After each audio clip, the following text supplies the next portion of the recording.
def lu bari ci réew mi def ko au niveau international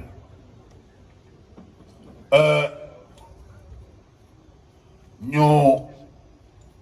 tooñ ko waaye mu jéggale loolu la xam ci moom def naa ne xam ngeen fi may waxee waaw Boubacar merci beaucoup yàlla na la yàlla fay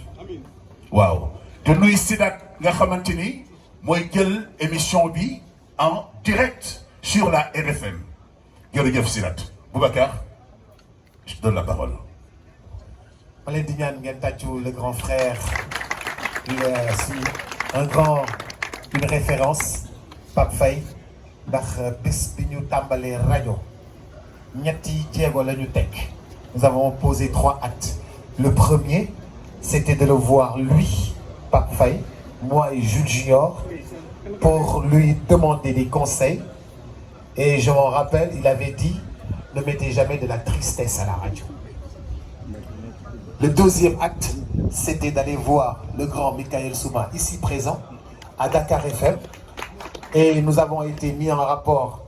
par la grande sœur de Jules Junior, Princesse, qui nous a dit allez voir Michael Souma. Nous sommes venus, il nous a reçus dans un bureau où il y avait beaucoup de cassettes. Qu'on applaudit s'il vous plaît, le grand Michael Souma. Et le troisième acte, c'était d'aller voir Feu Ahmadouba, la nuit des étoiles. Doonoon grand bu baax.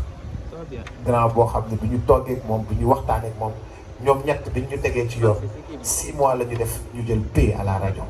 Jërëjëf Michael Souma, jërëjëf Ahmadou Ba, jërëjëf Pape Faye. Mesdames, Messieurs, honorables invités, bonsoir à toutes et à tous. Merci pour l'amitié que vous faites au leader de la génération consciente d'être au rendez-vous de son showcase. C'est peut-être, là on a fait l'annonce d'une conférence de presse, mais il va faire un showcase.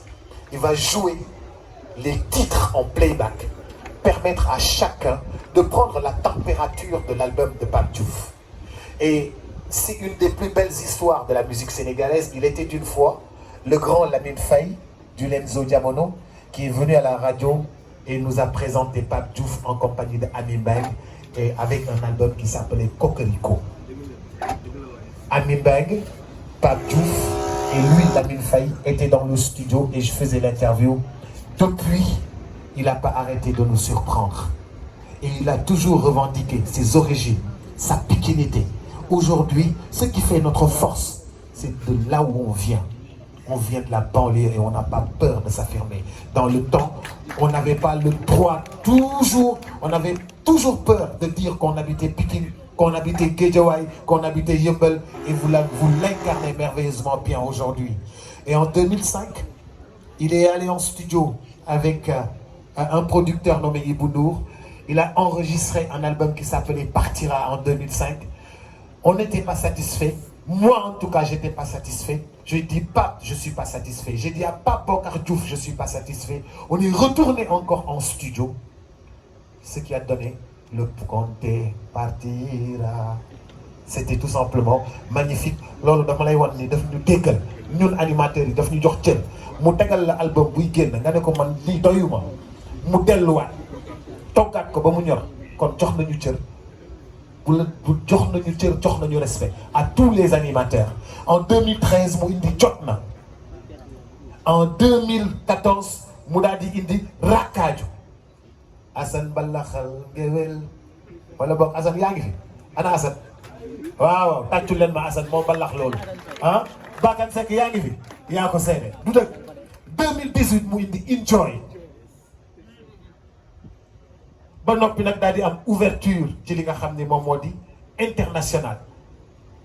label bu mag ànd ak moom mu wër ak moom àdduna ba noppi nag daal di ñëw ci beneen fànn li nga xam ne moom moo di PDG groupe Pape Diouf groupe waaye ànd ak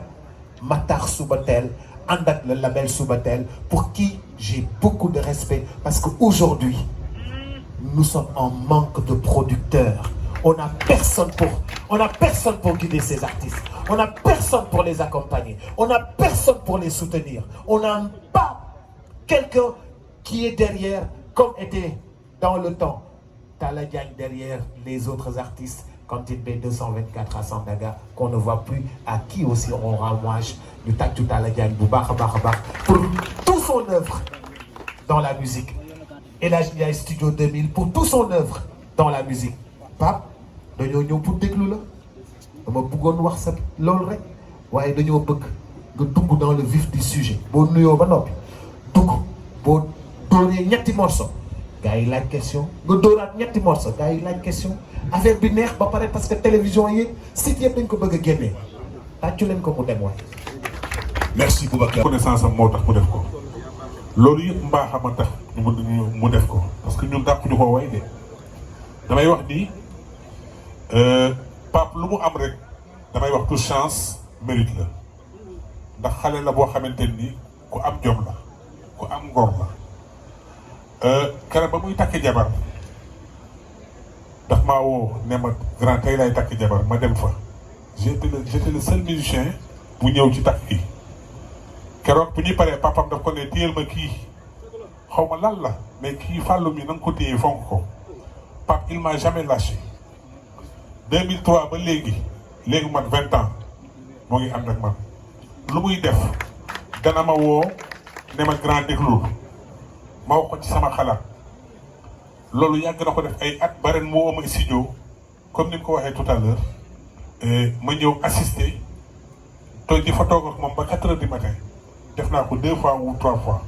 yoo xamante ni damay ñëw loolu ku la joxul cër du ko nangu ndax aar dafa fiir te it nag xale yu bari war nañ jël exemple ci moom ndax musique ku ci bëgg avancer foog ngay woo ñu la mag ndax ki lay jiitu ci néeg bu lëndëm moo lay wan fooy toogee te il a compris cela très tôt musul xeeb kenn xeebul xalaatu kenn daanaka sax damay wax ni dina la dàq way sax di la woo di la laaj sa xalaat mais parce que Pape dafa toll nag ñu wax ko te dee dafa toll fi diggu mën a wayam macha allah dafa toll ci diggu mën a wayam ku déglu album bi dégg naa ci loo xamante ni bi ma ko dégloo dama génn ne ko Pape sama xel dal na parce que liggéey rek moo wóor te il a bien travaillé mais gàcce ngalaama à ses musiciens ils ont très bien travaillé aussi gàcce ngalaama à son staff gis naa góorgóorlu bi ñoom Matar ak Boucher ñëpp maa ngi félicité ñëpp ci liggéey bi ak taxawu gis nga ñu mel nii ñoo jar a encouragé ñoo jar a ñaanal ñoo jar a supporté parce que lépp lu ñuy def defuñu ko pour ngisal mais dañ koy def pour seen peuple te Pape macha allah yal na ko yàlla lafal cat album bi neex na te nag dama koy wax lu am importance Pape mooy album bi dafa am diversité benn morceau nuróowu ceex moromam te loolu liggéey moo koy joxe il a bien travaillé Pape macha allah yal na la yàlla lafal cat nga eggali sa carrière damay wax carrière du mën a way rek de li mu àndal moo bari yar a ngi ci teggi na ngi ci reconnaissance ngi ci am kóllëre sa diggante say xarit tey nitu démb sax moo ngi ci bañ a xeeb kenn nag moo ngi ci donc loolu yëpp dafa ëmb carrière ba tax nit ki nekk sax légende vivante nga ba nga xamante ni dina marqué génération yëpp te du ci rendre compte yaram ak teggi nag mën na ko yóbbu fu nekk te Pape incha allah di nga egg fi nga bëgg a jëm ci barke Serigne Fallou jërëjëf. jërëjëf sëñ Fallou jërëjëf. ci Pape te loolu mooy sunu base buñ ko pertee xaw ma fu nu jëm ndax nag géer ak géwél dafa yàgg loolu démb la te li naan bàgg war na mbaam bu njëkk bu xare mësaana am bu naroon metti lool mu nar a metti am ñu daanu géwél lay njëkk a daanu ndax mooy jiitu dékku bat yi te géer ñi nag mënuñu leen fay ñun géwél yi ndax ki nga xam ne dalay teral xoolul li nga am dalay teral xoolul oto bi nga gaare dalay yóbbu màkk nga siyaare yonent bi xoolul li nga yor kooku kenn amul payam looloo waral ñu ne nañ leen defar benn morceau delloo buum ca mbay ga woy ko géer ñi kon nag géer ñi ñun ñooy seeni géwél yéen a ngi baax ba tey barke Serigne Touba mais morceau bi ni ma frappé dañu ñëw waaw une seconde rek une seconde temps bi la ñuy liggéey une seconde non yéen moom xoolal